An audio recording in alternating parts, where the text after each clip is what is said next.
เดี๋ยวสิมาแวะเด็ดน้ำไม่เถามันดาพี่น้องมาเกลือปลาบอกแล้วมาแล้วก็ใส่รถมีใหญ่อันนี้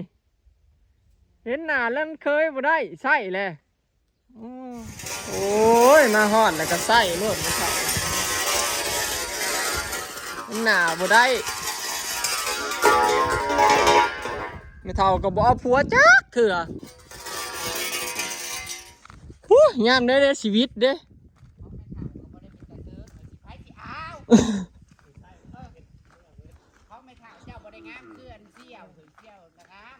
เสี่ยวกับงามแม่นความเล่าได้ผัวแล้วก็ว่างามก็ได้แม่นความเล่าแหละบ่ได้ผัวจักเถื่อนั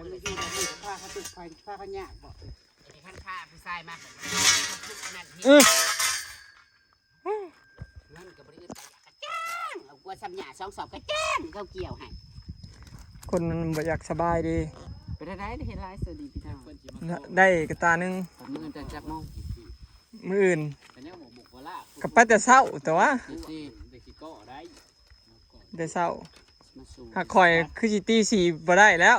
เกลือหมูตื่นตี 4เกลือสีเกือบตี 5แล้วมันกำลังเป็นไข่มืออื่นน่ะคือสิตั้งชงกชงเอกอยู่ไปตี 4ไปเป็นท่าคือเก้าอยู่นั่นแหละง่ายไปเนาะฮะบ่ขี่รถออกกันเหรอขี่รถออกมอเก้านะบ่ได้ชุมข่อยย่างย่างเอาย่างเพราะว่าจอดรถอยู่เพื่อนอันเจพล่าอะไรเฮาย่างพาปลาหาไปตั้งแต่ล้างป่าล้างเดินเราเด้มันออกในนั้นเด้เพราะว่าเอาไอ้โซมไปกับข่อยเราก็ยังบ่ได้คิดว่าสิพากันไปหาเฮ็ดละโงกก็สิไปหาเฮ็ดหยังเฮ็ดเผิงแต่ข่อยว่าเฮ็ดละโงกก็ออกขอมันก็ยอมมันเฮาฝนบ่ตกนั่นเดี๋ยวนี้ว่านฝนตกอยู่บ้านมันน่ะคือแหล่ที่ตกว่านนี้และเฮ็ดเผิงนั่นเน่าเอ้ยเฒ่าบัดนี้ฝนตก 2-3 มื้อแล้วเฮ็ดเผิงนั่นบ่ฝนตกใส่แล้วมันเฒ่าพอมันออกมันกับ2 มื้อเท่านั้นมันก็เปื่อยมาแล้วแม่นเฮาสิไว้ซื้อของเอาไว้เล่นนำไม่เฒ่ามาลาพี่น้องว่าสิมาเกลือปลาทิ่มปลาไว้ตั้งเช้าบ่ได้เกลือจะเกลือละปลาไว้ไม่เฒ่าก็เกลือให้หน่อไม้ก็ได้หน่อไม้ก็เต็มกระตาเอาแต่แถวไก่นะอันนี้เอาแน่นนะคันอยากได้ลายน่ะไปทั้งพุ่นนั่นแล้วเฮาอยากไปหาหนอดินไอ้หน่อขาวลายนั่นอยู่ไอ้บ่แม่นห้วยสั้นเลยโอ้โหไผทางอันไหนเหียงเกาะบ่ได้อยู่บ้านนะทางในบ้านทางหยังเราเอาไปมื้อนั้นแหละมื้ออื่นน่ะเฮ็ดละโงกคือสิตั้งชกลกฉลากนี่ล่ะเพราะว่ามื้อนี้มันไข่เด้อย่าไปนี่ตอนนี้บ้านไม้นี่คันฝนตกมันสิไปหักบ่ได้ดอกเฮ็ดละโงกคันไปยามมื้อแลงน่ะได้คือเก่าบ่ได้ป่ามันเฮาแฮงก็มากหาเฮ็ดยามแลงโซไลมันสิได้เขาไปแต่เช้าเอื้อยคนน่ะตลอดมันออกแป๊บเดียวเท่านั้นดะมันไผมันไข่มันยังอยู่พื้นดินพุ่นแม่นแต่ก็ให้มันใหญ่นี่กว่าเชื่อบ่มันก็ใหญ่เนาะอ้ายยามแลงมันใหญ่ถ้าเบิ่งไปมื้ออื่นนี่คันบ่มีดอกอันบานน่ะถ้าเบิ่งคนไอ้โสมน่ะได้3 ดอกอันเฮ็ดกำพร้าเพิ่นว่าโอ้ยจ้าเจ้าถิ่นน่ะได้เฮ็ดอัน3 ดอกได้เฮ็ดกำพร้าบ่ละดอกไอ้โสมน่ะข่อยได้พ่อหมูใหญ่ตะแลงหมูเหลืองน่ะได้ก็ข่อยได้เป็นแชมป์เงากันหมู่เดียวน่ะได้หมู่เดียวนั้น5 ดอกมันจุ่มกันเลยจะมาถ่ายรูป12 ดอกอ้ายเฮ็ดละโงกเหลืองหมูเดียวข่อยพอเฮ็ดละโงกเหลืองน่ะเฮ็ดละโงกขาว100พ่อก็7 ดอก8 ดอกนี่แล้วก็มาพ่อค้าเมื่อน่ะไข่บักใหญ่นี่เอ้ยซ้ำไก่นี่ค้ากลับเมื่อเฮ็ดละโงกขาวประมาณเกือบ10นี่ล่ะแกงกับเหล้าก็เรือหลายเต๋อได้หมอบักใหญ่นึงแล้วก็แบ่งมาให้แม่กินหน่อยนึงโอ้เมื่อยน้ำมันคนบ่มีผัวนี่น่ะเมือกนะย่างตายนะออกนะเขาบ่ได้อยู่ร้านเคยนั่นทะ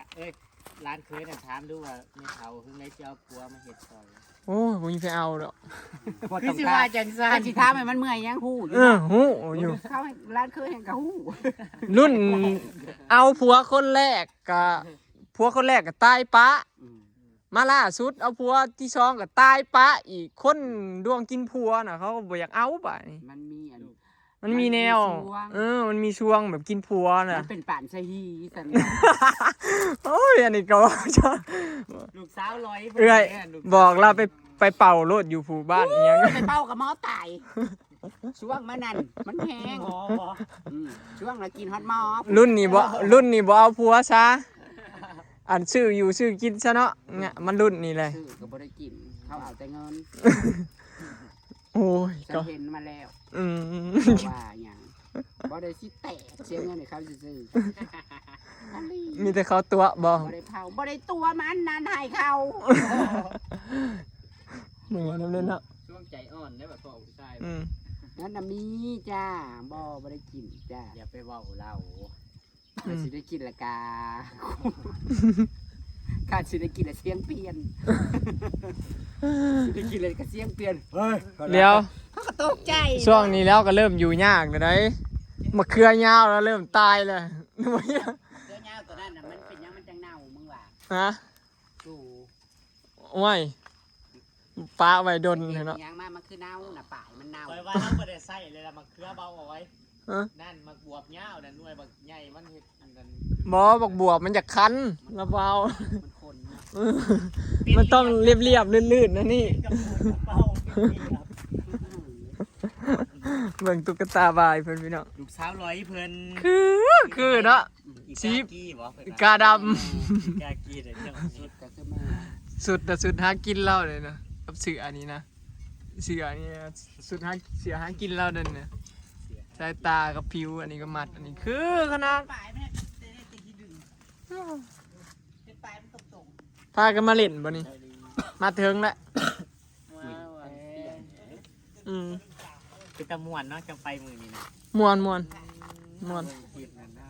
มันโคตรนั่นมีมองนี่ ตอนแรกเขาก็ นี่ สิ นี่ ไป นี่ เด้ มากุ้ม ถ้าว่าตอนที่เขาออกจากป่าบ้านใหม่เขามาเขาโทรตอนเขาโทรหาเรานะ หาหน่อไม้ก็อยู่ตอนนั้นนะ แม่นบ่ เออหาหน่อไม้เผื่อแล้วก็บ่ดีที่เกือบเที่ยงเผื่อกินข้าวก็บ่ดีบ่าย เขาบ่ฮู้ อีล่าเจ้าทิมน่ะมันเคยหาเห็ดอยู่บ่ เราบ่มีหมู่หาเราก็บ่ไปเด้ อุ้ยสันเลยผู้เดียวค่ะคันป่าตัวบ้านตัวอีกนั่นนั่น มันก็บ่ม่วนเราก็ไปอยู่หักเราก็บ่ได้ไปตลอดดอกเราก็มันสิว่าแนวใดมันบ่ม่วนนะไปหาผู้เดียวเฮ็ดก็ได้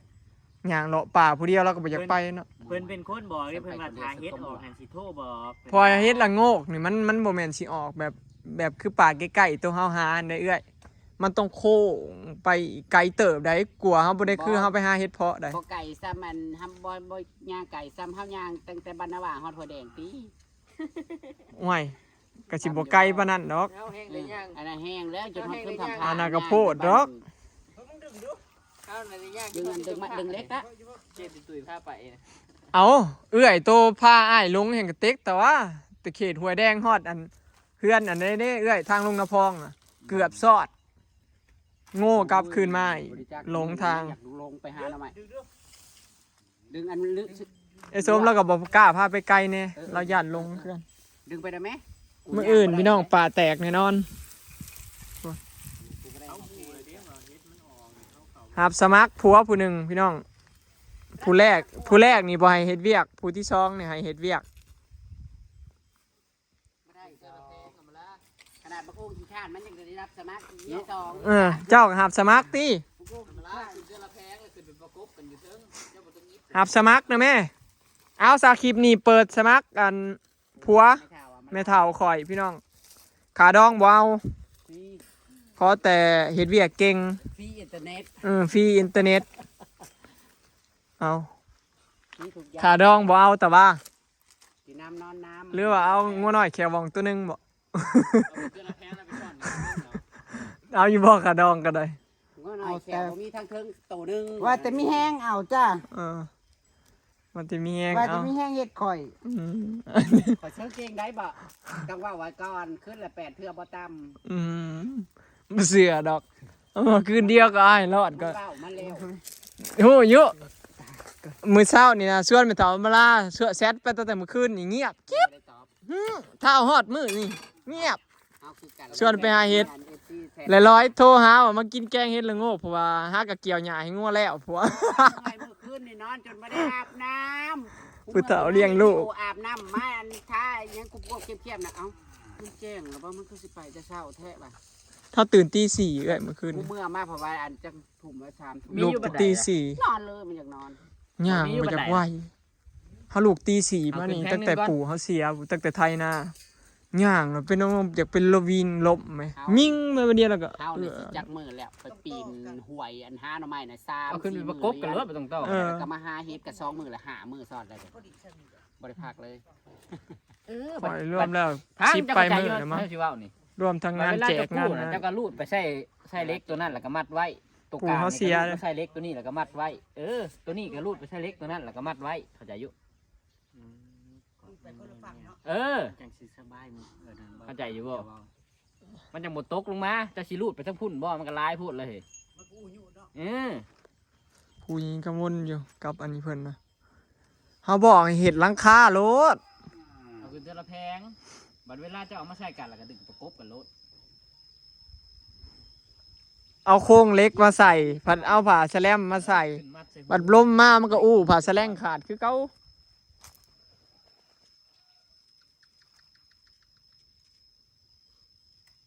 ใส่หลังคาใส่แป้นเลย ตากแดดสิ อยากให้เย็นกับมุ้งกับเบื้องแล้วนะมุ้งกับเบื้องนี่บุ้งซึกฮอตเลยได้อยากคือกันเลยกับมุ้งใหญ่ เราซีแพคคุณ สักซีชิแพกนะ เราซีแพคคุณมาใส่มันจังเย็น อืม แล้วก็ติดแอร์มองหับแขกหมู่เด้ โอ้ยตายแล้วเห็นเถ่าเขาติดแอร์ แขวก็มีประโยชน์ลีได้บนไหว่าเหมือนแล้วมือก็มือก็ โอ้ข้าวโพดในตอนเฮ็ดแดดแล้วดิ โอ้ยเจ้าก็ใส่หมวกใส่กรุ๊ปแหน่เขาเว้าอีกาดำยังบ่จื้ออยู่บ่ เมถ่าเจ้าเลยอยากได้ผัวพลัง บ่หากมันบริการได้ เราเชียดเป็นผิวซีแพนบ่ บ่การแล้วเขามันเคียวนำกันเบิดทั้งกระโต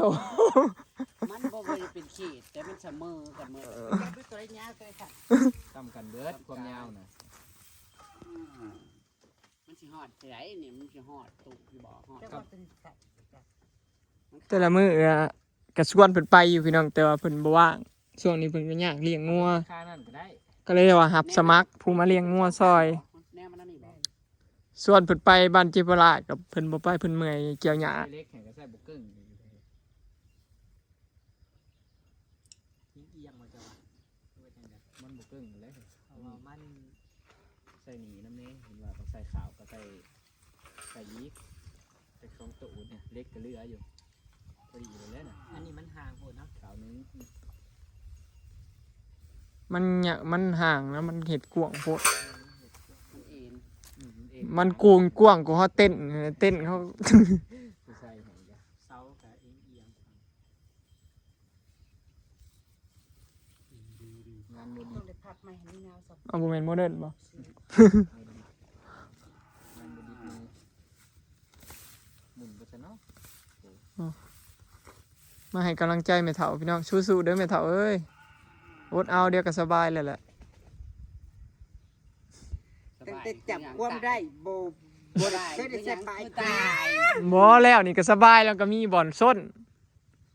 เราบ่ตายง่ายดอกระดับ100กว่าปีผู้เรานะ ปลูกเพื่อมันคือบวบเป็นอะไรโจ๊กแล้วมันก็เป็นหง ขนาดว่ามะกะโพดแตกสากกันยังเซยเห็นยังเราบ่ได้บ่สะทกสะท้านพี่น้องแมวเก่าชีวิต มันสิฮอดคิดอยู่บ่สิว่าให้กูเฮ็ดแนวใดมึงว่ากูมีความสามารถขนาดนั้นเบ้าทำนี่กูเอาแขวกัดปอดโดยได้หลวดนะ อื แขว ม ได้หากออกปอดออก เฮ็ดแบบ แขว เอ้ยเช็ดแขวน้ำเหล้าลีเลย บินไปคือครึ่งหนึ่ง แป๊กไปเนาะ คือจ้ะ แม่คือเจี๊ยบแขวเบิดอายุเห็นว่าเห็นน้อยเดียวแขวแล้วฮัก ได้แขวฮะ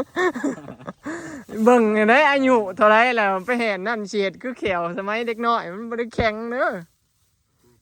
ไปแป๊กเด้อโอ้ยแล้วรถกันนะ เป็นอะไรบ้านนี่ตัวจับทำกันแล้วสิตัด อันนี้ก็ลุกนะแม่ลุกจับซะแล้วนี่แล้วบ่แล้วนี่น่ะ บ่ได้ออกแดดบ่ได้เด้อ เลย เขาบ่ได้ถูทนคือนางอัมมาลาเด้อออกแดดบ่ได้ได้เปื่อยยั่วๆเลยความงามเขาโตกลูกสิมาให้คอยเฮ็ด ผัวก็ได้อีผู้แห้งนี่สิย่านบ่งาม ไปเฮ็ดตากแดดผัวป้าเฮ็ดอะไรสั่น ปากเอาไหม เดี๋ยว ผู้ชายบ่ได้อึด ยิบสิยิบแต่เชียวขึ้นบ่ นี่ มันสิยากยังเอาเห็นเจ้าผัวบ่เห็นยากเก็บได้ผัวเลย ได้จะคนแล้ว เขาได้จะคนแล้วผัวน่ะเขาคือว่ามัน แค่ นั่น คือสิภาพจังได้ มันสีเลยนี่มันบ่สีมันแม็กไว้ซื่อๆบ่ แม็กไว้คือ เราแม็กไว้ แม็กก็ไม่ได้ เป็นสองชั้นไง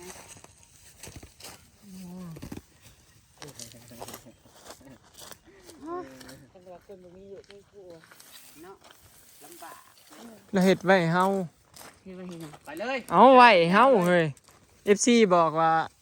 เราเฮ็ดแล้วแล้วที่ดินน่ะมอบให้เฮาเราอ่ะ น่าไหนแบบเขายังบ่เข้าใจอยู่เดี๋ยวนี้นะมันจะเฮ็ดของมัน ว่าหยอกเราไป มีน้ำกะทิ มันสิจับได้บ่มันมือเจ็บ อ๋อสิจับให้เรานี่มา มาแล้วแม่พอเที่ยวน่ะก็ พอเสียลูกจับซอยแล้วให้มันแล้วนี่ปะเดี๋ยวสิจับนี่ซอยมีใหญ่เอามาลาก่อนพี่น้องคลิปนี้ก็สิขอเก็บภาพบรรยากาศไว้สำนีเด้อเนาะพี่น้องซอยมีใหญ่เอามาลาคนบ่มีผัวก่อนไปแล้วสำบายดี สบายนะแดดก็แดด โอ้ย เข่ง อ้าวเก่งๆ